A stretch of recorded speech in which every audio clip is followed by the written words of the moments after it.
Hey, and welcome to the Short Stuff. I'm Josh, and there's Chuck, and this is Short Stuff. Jerry's here, too. Dave's here in spirit. It's Short Stuff. That's right.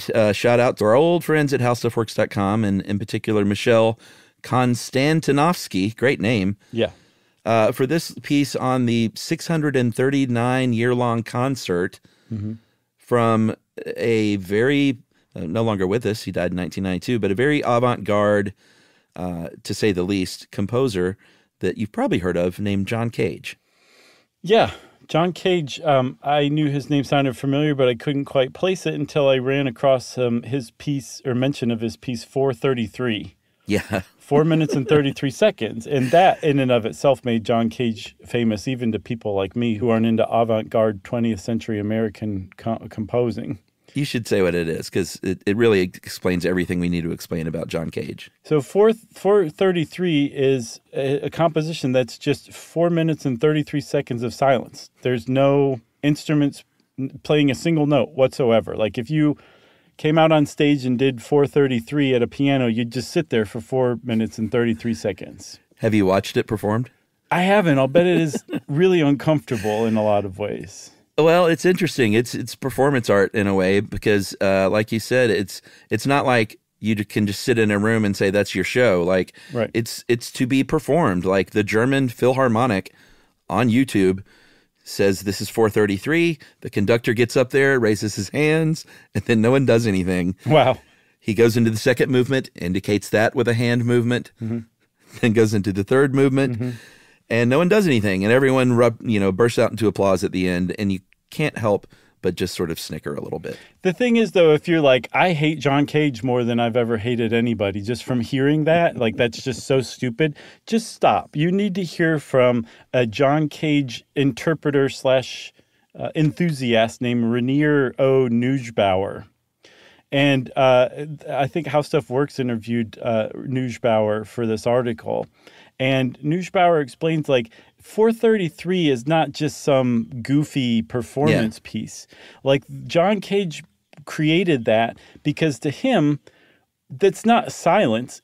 There's no intentional sounds being made, but there's plenty of sounds going on around you. Right. And this is 4 minutes and 33 seconds of hearing completely unpredictable, unplanned sounds in the environment around you while this composition is going on. And when you hear that, it's kind of like that moment when the psychedelics kick in on Homer in that Chili Pepper episode. And he's like, whoa. That's what happened to me, at least. And I suddenly am like, I like John Cage a lot. He's very neat. And it just keeps going from there, really. Yeah, or in the case of the performance in Germany that I watched, you would hear... Right, that counts. Or you would hear, was ist das? Was ist das? What does that mean? It means, what is that? Oh, okay. And he also had another quote about him that I think kind of sums it up too, which is, what we call silence for Cage means only the absence of intended sounds. Right. So that was his jam, and that leads us to... this 639-year-long concert, otherwise known as Organ Squared / ASLSP, which stands for As Slow as Possible. And if you're like, wait a minute, just trust us, it stands for As Slow as Possible. Yeah, so maybe let's take a break there, and we'll explain all this gobbledygook. Mm-hmm.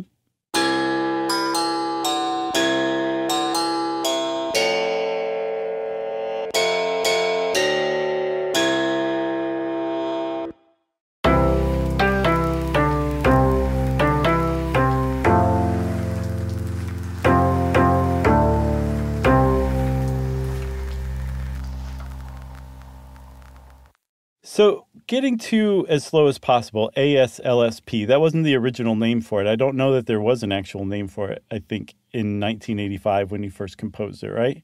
It was XYZ PDQ. So I think it was in 1987, 2 years after he first composed it, that he's like, we're going to call this As Slow as Possible.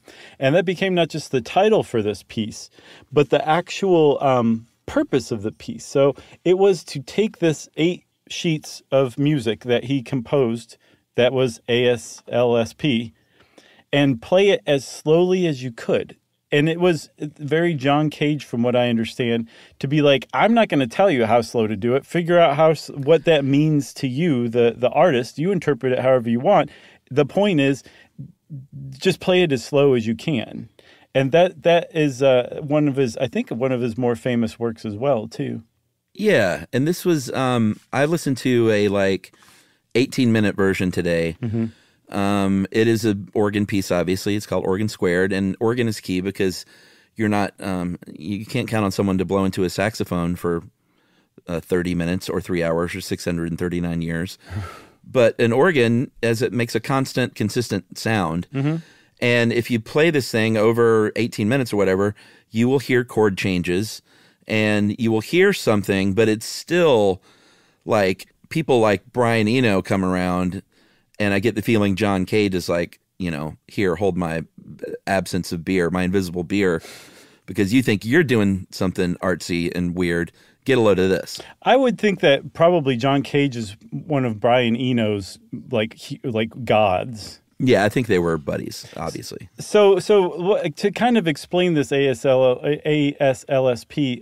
if you had the notes da da da da da, right, and you played them normally like that for ASLSP, that first da might last a minute and a half, and then the next one might last 5 minutes. The next there, and then there, like you said, there's chord changes, but they're just not close together. So it's like taking a compressed, like normal song and spreading it out. But you're doing this in a live performance, so it's really cool, and that's the basis of it. But there was an interpretation that came along of it that we're talking about today that wasn't actually created by John Cage, but it is the most John Cage idea that wasn't created by John Cage. It's one of the greatest homages I've ever heard to anybody. Yeah, I mean, if there's an avant-garde music heaven, John Cage is still smiling at the idea that someone took his as slow as possible thing and really ran with it. And this was the idea was sort of born, it sounds like, at a organ symposium in 1998 when people were kind of saying like, well, again, it's an organ piece. We can go as slow as we want with this thing because you can make that sound forever. If you've got, a can of beans to sit on a key. Right. And it's not like a piano string or a guitar string or a woodwind that'll eventually fade away even with the most sustain. So, like, where can we take this thing? Like, how far into the future can we take it? Right. How long can we make it? How far can we take it? How long can we make it? There should have been lyrics to this. Right. And they said, well, how about this? There was this cathedral called Halberstadt's Cathedral that was kind of where the organ was born and like the modern design for what we know as a keyboard took place. And they said, what a perfect place to do this thing. And I will let you explain why it's 639 years, because that is super kind of fun and John Cage would love it. That's very generous of you, Chuck. Thank you.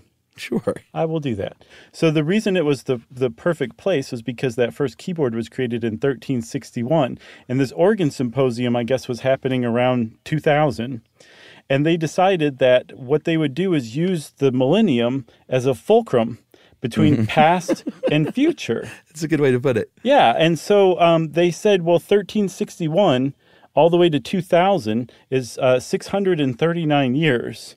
So what we're going to do is honor both John Cage and the creation of the modern keyboard back in 1361 by putting on a performance in Halberstadt, where the organ was first created, or the modern one was, of ASLSP that will last 639 years. Pretty great. And again, I'm sure John Cage out there in the ether is just loving this.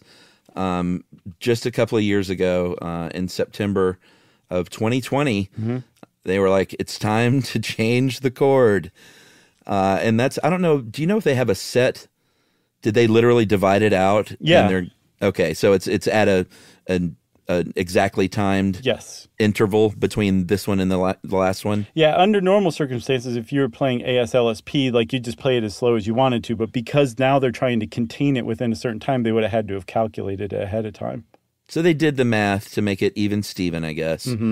and the chord change came due on September 5th, 2020, and a bunch of people, there's a couple of videos of it, one which is the real thing, another, I don't know if you saw this one, but it had the whole ceremony leading up to it, and right when it got to the chord change, it went to a metal song. Oh, really? Like they overdubbed it? Yeah, overdubbed it. I got to see that one. It was very surprising. I'll bet. So if you visit this church in Halberstadt, you're just going to, there's an organ there that's playing a single note and has been playing it for maybe years. And actually, Chuck, I saw that the most recent chord change was February 5th, 2022. So just over a year so there's ago. been a more recent one. Okay. Yeah. So the first one, I think 7 years before that, and then 2 years after that. I'm not sure when the next chord changes, but I'm sure you could find out. I couldn't find out, but maybe you can. So it's not at a regular interval then? No. No, I'm sorry. It's not. So they basically are playing it. Yeah, it's not a regular interval. They figured out like this note should last this long, this note should last that long. Okay, I got you. So that the whole piece ends in 2640, 639 years after it started. Okay, wow, amazing. Yeah, it is amazing. Doesn't that make it even more amazing that it's not at regular intervals? Yeah, I figured it was like, every 103 years we'll change the chord or whatever. Yeah, no, I'm sorry I didn't catch that. But so you can go to this church in Halberstadt and visit this organ that's right now, as we speak, playing a single note. And we'll be playing that note for probably years to come until the next chord change. I wonder if the interval was based on the original squashed composition. Like, I wonder if there was an interval that Cage had, in other words. Yeah, I wonder too. All right, I'll have to look that up. But it's pretty cool. So one person put it that the work is no longer on a human time scale, and it can't be played by a single person any longer, which is really cool because they say like they likened it to building monuments in cathedrals, that those things took hundreds of years in some cases, and no one single person or group of people built them. Generations did, and that's what's going to happen with this composition being played. Amazing. I think so, too. It's good stuff. Good pick, Chuck. This is one of the coolest How Stuff Works articles I've ever run across, so thank you for it. If you want to know more about it, go check it out on How Stuff Works, John Cage and the 630-year-long concert. And then also check out Universes in Universe. They have a little article on it, which is pretty informative. And since I said it's pretty informative, everybody, and Chuck said, yeah, that means Short Stuff's out. Stuff You Should Know is a production of iHeartRadio. For more podcasts from iHeartRadio, visit the iHeartRadio app, Apple Podcasts, or wherever you listen to your favorite shows.